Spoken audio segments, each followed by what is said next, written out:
ভারতবর্ষ যোগীদের দেশ, যেখানে বিভিন্ন যোগীরা জন্মগ্রহণ করেছিলেন তাদের অলৌকিক শক্তির সাথে। আজ সেই রকম যোগীদের মধ্যে এক অলৌকিক যোগী নিয়ে কথা বলবো, যার ক্যামেরায় ছবি তোলা একেবারেই সম্ভব ছিল না। ক্যামেরাতে যেভাবেই হোক না কেন তার ছবি তোলার চেষ্টা করলে নেগেটিভে কিন্তু তার ছবি আসতো না। তার শুধুমাত্র একটি ছবি পাওয়া যায়, যেটি তিনি তার স্বইচ্ছায় দিয়ে গিয়েছিলেন তার প্রাপ্ত বয়সে। নমস্কার বন্ধুরা, আজ আমরা দর্শন করব লাহিড়ী বাবার আশ্রম আধারালয়, যেটি ব্যান্ডেলের খুবই কাছাকাছি অবস্থিত একটি পবিত্র আশ্রম। আশা করি এই ভিডিওটি আপনাদের খুবই ভালো লাগবে এবং ইনফরমেটিভ লাগবে। অনেক কিছু তথ্য রইল আপনাদের জন্য। 1828 সালের 30শে সেপ্টেম্বর ভারতে এক শিশুর জন্ম হয়, যিনি বর্তমান যুগে ক্রিয়াযোগের এক বিজ্ঞানকে অলৌকিক পর্যায়ে নিয়ে গিয়েছিলেন। ক্রিয়াযোগের বিজ্ঞানকে বিশ্বের পরিচিত করার ক্ষেত্রে গুরুত্বপূর্ণ ভূমিকা পালন করেন এই বালকটি, যার নাম শ্যামাচরণ লাহিড়ী। পশ্চিমবঙ্গের নদিয়া জেলার ঘূর্ণি গ্রামে ছোটবেলায় লাহিড়ী মহাশয় প্রায় ধ্যানে বসতেন। ধ্যানের জন্য নিরিবিলি স্থান খুঁজতে বের করতেন। ভারতবর্ষের শ্রেষ্ঠ যোগীদের নাম স্মরণ করতে করতে শ্যামাচরণ লাহিড়ী মহারাজের নাম ঠিকই চলে আসে। শ্যামাচরণ লাহিড়ীর আবির্ভাব 1828 খ্রিস্টাব্দে। অল্প বয়সে তিনি মাতৃহারা হন। তার পিতা ধার্মিক গৌরমোহন তাকে বেনারসে নিয়ে চলে আসেন। মহাতীর্থ কাশীর পরিবেশে শ্যামাচরণকে প্রথমে তাকে ধর্মপ্রাণ করে তোলে। প্রত্যেকটি জায়গার একটি মাহাত্ম্য আছে, তাই এই বেনারসও তাকে আধ্যাত্মিক জগতে প্রবেশ করার একটি রাস্তা খুলে দেয়। তিনি প্রথমে রাজা জয়নারায়ণ ঘোষের স্কুলে পড়াশোনা করতেন। তারপর শিক্ষা লাভ করেন সরকারি সংস্কৃত কলেজে। বাংলা, ইংরেজি, সংস্কৃত এবং ফার্সি ভাষায় তার বিপুল অর্জিত হয় জ্ঞান। তার বয়স যখন মাত্র 18 বছর, 8 বছরের বালিকা কাশীমণির সঙ্গে শ্যামাচরণের বিবাহ হয়। 23 বছর বয়সে তিনি পূর্ত দপ্তরে কর্মচারী হিসাবে নিযুক্ত হন। কর্মসূত্রে তিনি উত্তর ভারতের নানা স্থান পরিদর্শন করেন। ওই সময়ে কর্ম উপলক্ষে তিনি রানীক্ষেতে চলে আসেন এবং আকস্মিকভাবে তার জন্মান্তরের গুরুর দেখা পেয়ে যান। তিনি তখন লাভ করেন পূর্বজন্মের সঞ্চিত সাধনার সুফল। গুরু বাবাজির কাছে তিনি দীক্ষা লাভ করেন। এই গুরু বাবাজি তার আগের জন্মেরও গুরু ছিলেন। এই জন্মে তিনি তাকে দর্শন করে আভূত হয়ে যান এবং তার কাছে তিনি দীক্ষা লাভ করেন। বিস্ময়কর দ্রুততার সাথে শ্যামাচরণ যোগ সাধনার এক শক্তি অর্জন করেন। বহু প্রকারের অলৌকিক শক্তি তিনি পরিচয় দিয়েছেন বারবার। প্রতিদিন অফিসে কাজ সঙ্গ ছেড়ে তিনি যোগ সাধনায় বসতেন। সহকর্মীরা প্রথমে তাকে বুঝতে পারেনি। ঊর্ধ্বতন অফিসার তাকে নাম দিয়েছিলেন পাগলা বাবু। যে অফিসার তাকে এই বলে ডাকতেন, সে একদিন শ্যামাচরণের অনুরক্ত হয়ে পড়েন। শ্যামাচরণ সর্বজীবের মধ্যেই নারায়ণকে দেখতে পেতেন, এমনকি বদ এবং পাপী লোকের মধ্যেও তিনি দেখতে পেতেন ভগবানকে। তাই তাদের নমস্কার করতেন। ভক্তরা তাকে প্রণাম করলে তিনিও তাদের প্রণাম করতে উদ্যত হলেন। শ্যামাচরণ লাহিড়ীর সঙ্গে প্রথমবার তৈলঙ্গ স্বামীর সাক্ষাৎ ঘটে। স্বভাব গম্ভীর তৈলঙ্গ স্বামী শ্যামাচরণকে দেখে খুবই আহ্লাদিত হন। শ্যামাচরণকে বুকে ঝরিয়ে ধরেন তিনি। পরে স্বামীজি তার শিষ্যদের বলেছিলেন, শ্যামাচরণ যে কত বড় যোগী সাধারণভাবে তা টের পাওয়া যায় না। উনি অন্তত উচ্চ মার্গে পৌঁছে গেছে, যাওয়াটাই সিদ্ধ পুরুষ।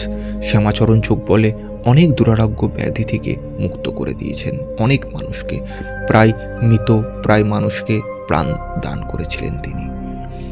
একজন চিকিৎসকও তার বিস্ময়কর ক্ষমতা দেখে অবাক হয়ে পড়েছেন এবং যোগপীর তাকে বলেছিলেন, আধুনিক বিজ্ঞানের শক্তি সীমিত। বিজ্ঞান যেখানে পৌঁছাতে পারে না, ভারতীয় সাধকদের যোগবল সেখানে অনায়াসে প্রবেশ করে পড়ে।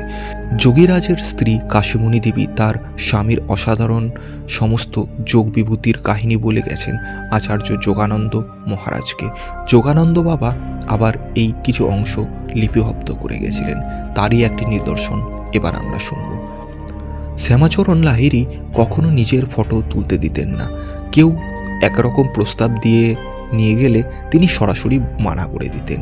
কিন্তু একবার কাশীতে একদল ভক্ত এসে তাকে তার ব্যাপারে পীড়াপিড়ি করতে লাগেন এবং তিনি তার সম্মতি দেন। স্থানীয় নামকরা এক ফটোগ্রাফার গঙ্গাধরবাবু এলেন তখন তার কুটিরে, কিন্তু ভিউ ফাইন্ডারে চোখ রেখে গঙ্গাধরবাবু একেবারে অবাক হয়ে গেছিলেন। বিস্ময়ের সঙ্গে হাত পা একেবারে থরথর করে তার কাঁপতে লাগলো। সবকিছু দেখা যাচ্ছে ক্যামেরার মধ্যে দিয়ে ছবি তোলার সময়, কিন্তু দেখা যাচ্ছে না যোগীরাজ শ্যামাচরণ লাহিড়ীকে। ফটোগ্রাফার ভয়ে গম্ভীর এবং থতমত করে কেঁপে উঠলেন, এ কেমন যোগী?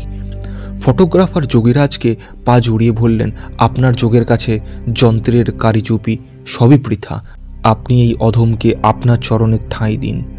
শ্যামাচরণ তখন স্থিত হাসির সঙ্গে ছবি তুলতে দিলেন। তার সেই অবয়বখানি এখন বহুতল প্রচারিত একমাত্র ছবি। যোগীরাজ তার ভক্তদের নিষ্ঠার সঙ্গে সংসার ধর্ম পালন করতে বলেছিলেন। তিনি বলতেন, সংসার করেও মানুষ ঈশ্বরের আরাধনা করতে পারে, তারা যোগ সাধনা করতে হবে গোপনীয়তার সঙ্গে। মৃত্যুর কয়েক মাস আগে যোগীরাজ তার স্ত্রীকে ডেকে বলেছিলেন, দেখ আমার যাওয়ার সময় চলে এসেছে, অন্য লোকে আমি যাওয়ার পর কিন্তু শোক করলে চলবে না। 1895 খ্রিস্টাব্দে 26শে সেপ্টেম্বর গীতার শ্লোক আওড়াতে আওড়াতে যোগীরাজ শ্যামাচরণ লাহিড়ী গোলকধামে যাত্রা করেন। মন্দিরের ভেতরের অভূতপূর্ব দৃশ্যকে আমি ক্যামেরায় বন্দি করতে পারি নাই, কারণ তার অনুমতি ছিল না মন্দির কর্তৃপক্ষ থেকে। তবে আমি যে বিবরণ দিচ্ছি আশা করি আপনারা বুঝতে পারবেন এই মন্দিরের ভেতরে কী রয়েছে। এই মন্দিরটি দ্বিতল মন্দির, যার প্রথম তলে রয়েছে বাবাজি মহারাজের একটি বিরাট মূর্তি, যিনি যোগীরাজ শ্যামাচরণ লাহিড়ী মহারাজের গুরুদেব। সেই বাবাকে দর্শন করে তার প্রণাম এবং আশীর্বাদ নিয়ে তার ঠিক নিচের দিকে সিঁড়ি দিয়ে নিচে নেমে যেতে হবে। অর্থাৎ নিচের তলে রয়েছেন শ্যামাচরণ লাহিড়ীর একটি বিশাল মূর্তি। সেইখানে প্রথমে বিরাজমান হয়ে আছেন শ্যামাচরণ লাহিড়ী মহারাজ।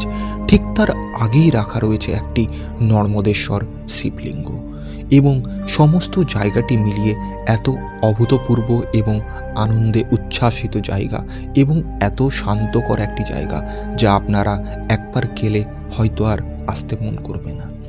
আমরা আশা করব আপনারা নিজ চক্ষে এই দৃশ্যকে দর্শন করবেন।